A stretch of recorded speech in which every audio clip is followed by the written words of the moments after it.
Love never fails. என்ன ஆயுதத்தை அனுப்புனீங்கனாலும் அது ஃபெயில் ஆகும். ஆனால் அன்புன்ற ஆயுதத்தை அனுப்புனா அது ஃபெயில் ஆகவே ஆகாது.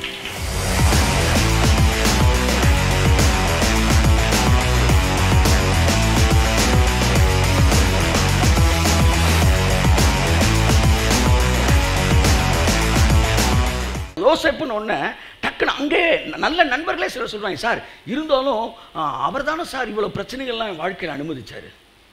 பைபிள் சொல்லுதில்ல சார், கர்த்தருடைய வார்த்தை அவன் வாழ்க்கையிலே நிறைவேறும் வரைக்கும் அவருடைய வசனம் அவனை புடமிட்டது. அழகா வசனம் இருக்குல்ல சார், புட்டமிட்டார்ல சார். என்ன செஞ்சாரு? அந்த வார்த்தையில் எங்களுக்கு என்னதான் அவளை விருப்பமே தெரியல சார். புட்டமிட்டுதல், சுயம் தோலுரிக்கப்படுதல், இதெல்லாம் எனக்கு பிடிச்ச வார்த்தை. நான் சமீபத்தில் சொன்னேன், ஆண்டவர் நீங்கள் உடைக்கிறான் வர ஆண்டவரே அப்படின்னு. நீங்கள் உடைப்பீங்களான்னு கேட்டேன். காரில் போயிட்டு இருக்கிறேன். கர்த்தர் சொன்னார், ஆமாம் நான் உடைப்பேன். நானே உடைஞ்சிட்டேன். என்ன உங்களை நம்பி பிரசங்கம் பண்ணிட்டு இருக்கேன், திடீர்னு இப்படி ஒரு மேட்டரை குண்டு தூக்கி போடுறீங்க. ஆமாம் நான் உடைப்பேன்.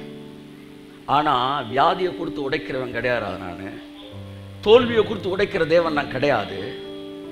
வாழ்க்கையில் ஃபெயிலியர்ஸை கொடுத்து உடைக்கிற தேவன் நான் இல்லை.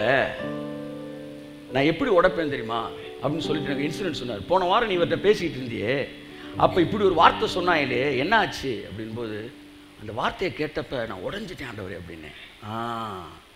அப்போ ஒரு மனுஷனை வெறும் வார்த்தையால் உடைக்க முடியும். என் ஜனங்களை நான் வார்த்தையினால் தான் உடைக்கிறேன்.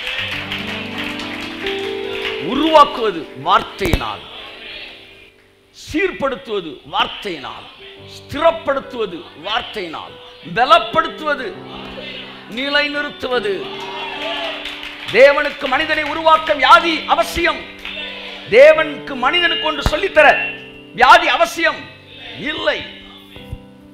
நீ பாவி என்று சொல்லி என் வாழ்க்கையிலே அழுதவர்களை விட அவர் உன்னை மன்னிச்சிருக்காருன்னு சொல்லி அழுதவனைத்தான் நான் நிறைய பார்த்திருக்கிறேன்.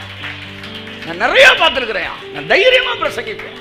நீ பாவி என்று சொல்லி அழுதவர்களை விட அவர் உன்னை மன்னிச்சுட்டான்னு சொன்னப்ப அழுத நிறைய பேர். இன்னொன்னு நான் பார்த்துக்கிறேன், நான் திட்டி அழுதவர்களை விட சரி விடு இனிமே செய்யாதான்னு சொல்லும்போது அழுதவர்களுக்கு அதிகம். என் அன்புக்குரியவர்களே, தண்டனை ஒருவனை மாற்றாது. ஏற்கனவே நான் சொல்லியிருக்கிறேன். ஸோ நீங்க ஒரு விஷயத்தை நீங்க நன்றாய் புரிந்து கொள்ள வேண்டும். மன்னிப்பு, தண்டனை ஒருத்தனை கொள்ளக்காரனாவே சாகடிச்சிருச்சு. ஆனா மன்னிப்பு ஒருத்தி எம்பியாவே மாத்திருச்சு. இதுக்கு மேல உனக்கு கிருபைக்கு என்ன வேணும்ன்ற? தண்டனை அல்ல, மன்னிப்பே மனிதனை மாற்றுகிறார்.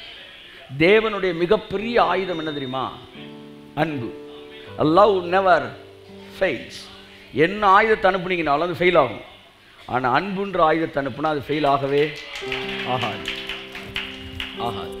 என் அன்புக்குரியவர்களே, நான் என்ன சொல்ல வருகிறேன் என்றால், தேவன் நல்லவராக இருக்கிறபடினால் தம்முடைய ஜனங்களை அன்பினால் தான் சரி செய்கிறார்.